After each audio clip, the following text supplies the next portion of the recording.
Welcome back to the third video in our series Learning Agent-Based Modeling using Agent.jl in Julia. And in this video, we'll have a first look at how to actually do our own agent-based models in Julia. What we need is we need to have a running Julia version 1.9 or above, and you can get that from julialang.org. And in our demonstrations, we'll be using Visual Studio Code, which you can get under code.visualstudio.com. And if you have done the pre-course on learning how to program, you will probably already have these installed on your machine. So to give a quick recap on how to install libraries in Julia, we want to install the Agent.jl. And if we're in our Julia prompt in the package manager, we can install the library, and we can get to the package manager by simply typing the closing square bracket in the Julia prompt, and this will switch you into package manager mode. And the first thing we should do is, if we are in a folder that we want to use, we should activate this folder by calling activate dot, creating a local environment to make sure that the packages that we install are only available to the project folder that we're using and not to all of Julia, to all programs that we will ever develop in Julia. This is common sense in a sense that we don't want to cause a situation where installing a package affects every other program that we ever want to develop in Julia. So having a local environment is very highly recommended. After activating the individual environment, we then can call add agents to add Agents.jl to the environment, and then by typing backspace, go back to the regular Julia prompt. And this will help us in a way that we have now set up our environment and added Agents.jl to the environment. An agent-based model typically consists of three components. We will have agents that are the acting individuals. We will have an environment, which we will call space from now on. And all of these agents and the environment has to go through some changes, otherwise the model would not be very interesting. And for this, we define rules for the agents and rules for the environments. We typically call these the stepping functions. Importantly, the agent and the environment must be compatible, because we cannot use a bird agent in a social media environment, for example. That doesn't make any sense. They have to match each other, and that's why the agent has to be defined in a way that it can work with the environment that we're using. So we typically start off by looking at the environment that we want to use, and there's several options that we can do. The easiest way is to have no environment whatsoever, so we can have a no environment where every agent just exists. And agents can interact with one another by directly selecting a random agent, for example. And these would be environments where there is a complete mixing assumption, for example, where everyone has contact with everyone. But these are not the most frequently used ones, because they are also hard to visualize. It's hard to get an understanding of what's going on. And one of the easiest to visualize and easiest to understand environments are so-called grids or lattices. These can be 2D spaces, but they can also be 3D or 4-dimensional spaces where we have a coordinate system, and every coordinate has a space, and in that space an agent or even multiple agents can live, as shown here on the right. This is a very small 2x2, very small 2-dimensional space, and in the middle here can be an agent, and in the adjacent spaces, there adjacent nodes, there can also be an agent. Obviously, this is in a sense a very abstract way of organizing space, because as you see here, every agent can now have up to 8 different neighbors, one to the top, one to the right, one to the bottom, one to the left, and the 4 intermediate ones. But that's not how things work in real life. For example, people are connected on social media using graphs and networks. Similar structures as this, where you have an individual that is connected to other individuals, and they are again connected to other individuals, and so on.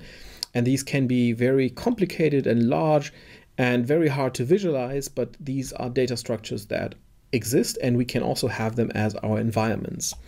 A special case of a graph is a map, where each individual node We often, if we use graphs, we refer to these bubbles as nodes and to these connections as edges. That's the terminology from graph theory in math. And that's also the terminology that we want to use here. So these are nodes and these are edges. Two nodes are connected by an edge. And a very specific type of graph is a map, where each node refers to a junction in a map, and each edge refers to a road or to a way of connecting two of these those nodes or these two junctions. And this allows us to have representation of real world scenarios, such as OpenStreetMap data, where every road is an edge in our graph. And we can then run spatially accurate simulations because we have additional metadata for these edges, such as highest possible speeds, length, and so on. But sometimes it's even necessary to go beyond that, and then that is when we have continuous space, where an agent is not just placed on individual nodes, such as junctions in a network, but where they can move freely between these nodes. And this is when we have so-called continuous spaces. In a continuous space, every agent can have any x, y coordinate in a two-dimensional case, or in a three-dimensional case, x, y, and z coordinate. And these can be real numbers. So neighborhood is something where we need to search for agents with similar coordinates or that are in range of us. And the core property of an environment, as I've already hinted towards, is the neighborhood, because obviously we want agents to interact with someone that is in our neighborhood, either in a local neighborhood, such as in a grid or a lattice, or in a virtual neighborhood, such as a social network, such as Twitter or Facebook, or on a spatial network. They want to travel to the next location, which would be a neighboring junction. And in continuous space, neighborhood is a little harder to define. You need to basically calculate the distance and give a boundary for how far a distance would still be considered a neighbor. If you want to, for example, have transmission in disease to neighboring agents. So the neighborhood is the core property of an environment, and that's why we use neighborhoods to have a much simpler way of referring to our neighbors. And in a grid, it is very easy to find neighbors because we can directly address the next cell by increasing the index from X to one case, and then we go to the next cell and we can look up what are the agents that are in here. So it's very fast to find all my neighbors in a grid or in a graph because we can traverse these edges or traverse these cells. It's a lot harder to do in continuous spaces, and if we don't have an environment, then we have to manually find a way of organizing neighborhood. So what are typical spaces or environments in Julia? We have the lattice or the grid, called the grid space or even the grid space single. These are kind of like, when we want to use abstract concepts of neighborhood, where when we're not really interested in accurately representing neighborhood, but we just assume there is something like neighborhood, and we want to keep it simple to make it easier to understand the problem. The difference between graph space, grid space and grid space single is that in a grid space, we can have multiple agents in each cell, and in grid space single, we can only have one agent in each cell. And we can create a 2D grid space by giving a 2 in square brackets after the grid space or after the grid space single. The second type of space is the graph space. For example, a Twitter network could be a graph space, but also other types of relationships can be seen, family ties or something like that could be seen as graphs. Continuous space is when we want to do something like physical simulation where, for example, birds flock in front of the sky. There is no nodes that these birds travel to, but they change their coordinates in a flocking simulation. And now there's a fly walking across my camera. I hope you didn't see that. It was right in front of the lens. Another Julia space is the OpenStreetMap space, where you can directly load an OSM file that you can export from OpenStreetMap if you want to have spatially accurate simulation with traffic or other things that are relevant in a spatial simulation. But obviously you can go beyond these spaces and define your own space, and you can define your own self-implemented space using lists or other additional tools. We typically have some predefined neighborhoods, and these are most easily understood if we refer to grids or lattices. They do work in graphs, but it makes more sense to think about them. Well, not all of them do, actually. It makes more sense to think about them in a lattice. And the easiest distance metric is the Manhattan distance, where it says the distance of 1 means how many steps you need to take to that location to reach that location. So everything that is here on the blue line from the center, it takes exactly 1 step either to the top or to the right or to the bottom or to the left to reach these spaces. While the dots or the nodes on the red line, they require you to take 2 steps, 1 to the left, 1 to the top, or 2 to the left, or something like that.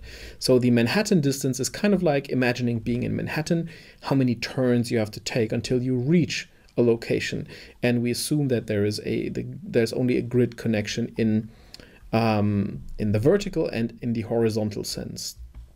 The Chebyshev distance extends this by not just allowing vertical or horizontal traversal, but also diagonal traversal. And this increases the range of neighborhood, in this case to 8 agents are my immediate neighbors, while in the Manhattan distance only 4 agents are my immediate neighbors. And these are 2 different neighborhoods which we can use in grid-based simulations. Manhattan works also in graphs, by the way.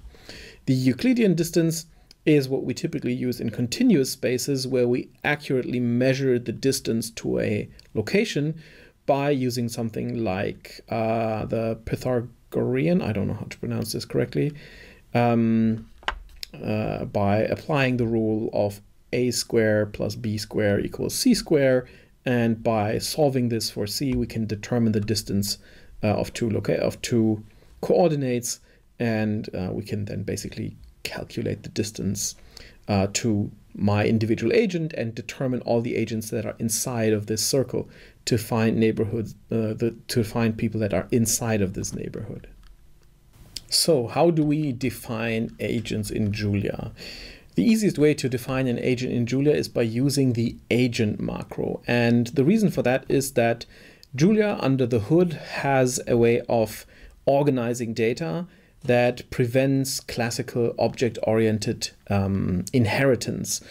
The idea of inheritance in object-oriented programming languages is that you define a type of data and that you can derive other types of data from that, and they will inherit the features and functions of these higher order, or what we then often say abstract object classes. But this is not possible in Julia. So normally you would write this as follows. You would have a person, and it uses a generic. Ignore the T if you don't know what a generic is.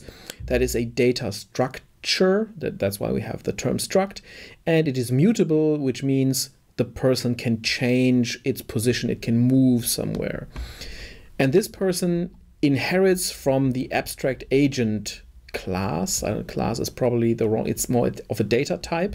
So this is the inheritance symbol, which means if you define a function that knows how to work with an abstract agent, it now also knows how to work with a person. And this is the concept of inheritance in Julia, that you define inheritance from some abstract data type. The difference to object orientation is that abstract types are always empty. They do not have any real functionality. It's just to signify that a person is a type of agent. It doesn't include any free-to-use functionality that is not available in Julia. And we don't need that. We will see this because we can just achieve the same thing using multiple dispatch. The idea is that every agent has to have an ID by which we identify this, and that is something that any function that can work on abstract agents that expects an ID. Also, every abstract agent expects a position, but the positions can be different. They can be, in this case, a 2-tuple of type integer, which would be a grid, a two-dimensional coordinate system of whole numbers. So coordinates like 1, 2 are possible, but also 3, 4. But what is not possible are floating point numbers, so it cannot be in between the grid cells. It has an age also defined as an integer, and a money of type t, which is why we have this t up here, and we could define whether money would be an integer or a float or a floating point number during runtime or during a subdefinition of this person type. But we don't want to write the ID every time. We don't want to write the position. We want we want Julia to infer the position and the ID depending on what type of superclass or super data structure we use. And this is where the agent macro comes in handy. By calling agent with the parameter person and grid agent2, the agent macro automatically recognizes, okay, we want to use the grid agent2 data structure, which is an agent that runs on a two-dimensional grid with integers. So the n tuple 2 thing is inferred because we use grid agent2. So what this basically does is we do get functional inheritance, but not really functional, but data type inheritance, where we inherit the ID and the position from grid agent2 in person. So we only need to define the age and the monies as properties of this data type.